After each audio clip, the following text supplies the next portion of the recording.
Hi filmy lovers, నేను మీ Prasad. Welcome to Prasad the vlogger. మొన్న ఈ మధ్య ఒక యూట్యూబర్ని అరెస్ట్ చేశారు, మీకు గుర్తుంది కదా? లేడీ యూట్యూబరు పాకిస్తాన్ వెళ్ళిందని ఇన్ఫర్మేషన్ ఇచ్చిందని. ఆ సీన్ టైప్లో అయితే ఉంటుంది ఇందులో కూడా. ఫస్ట్ సీనే చాలా బాగుంటుంది, మనం కూడా కొంచెం షాక్ అవుతాం అనమాట ఆ సీన్కి. ఇండియా, ఇరాన్, ఇరాక్ ఈ మూడింటి మధ్య ఉన్న సంబంధాన్ని దెబ్బతీసే విధంగా ఇంటెలిజెంట్గా ప్లాన్ చేస్తారు బాంబ్ బ్లాస్ట్ని అయితే మాత్రం. తెలిసిందే కదా, ఎప్పుడు బాంబ్ బ్లాస్ట్ చేసినా ఫస్ట్ బలయ్యేది మాత్రం అమాయకులని. అందులోనూ ఒక చిన్న పాప అయితే చనిపోవాల్సి వస్తుందన్నమాట.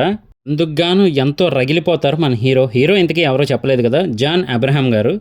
అదేంటో తెలియదు కానీ జాన్ అబ్రహాం గారికి మాత్రం ఎక్కువగా ఆర్మ్డ్ ఫోర్సెస్ క్యారెక్టర్లు మాత్రం బాగా సెట్ అవుతూ ఉంటాయి. ఈ మూవీలో కూడా అదే అనమాట ఆయన క్యారెక్టరు. ఏసీపీగా అయితే నటించారు.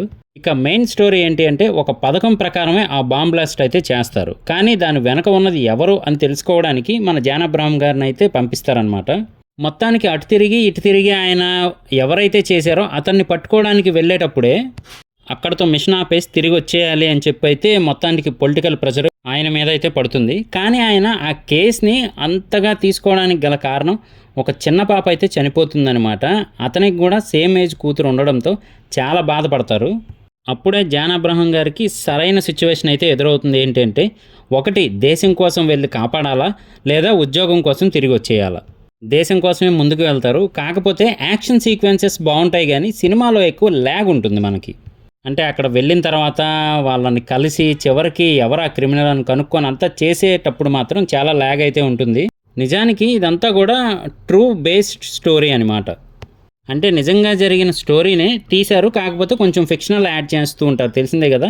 ఇందులో కూడా అదే చేశారనమాట. ఇంతకీ మూవీ టైటిల్ ఏంటి అంటే కనుక టెహ్రాన్. జీలో అయితే అవైలబుల్గా ఉంది, అదేనండి G5లో అవైలబుల్గా ఉంది. ఒక మంచి కాన్సెప్ట్తో తీసిన మూవీ. సో ఓవరాల్గా అయితే మాత్రం చూడాలి అనుకుంటే ఒకసారి చూడండి, OTTలో అవైలబుల్గా ఉంది. ఇది నా రివ్యూ మాత్రమే. చూశాక మీకేమనిపించింది అనేది కింద కామెంట్ చేయడం మర్చిపోకండి.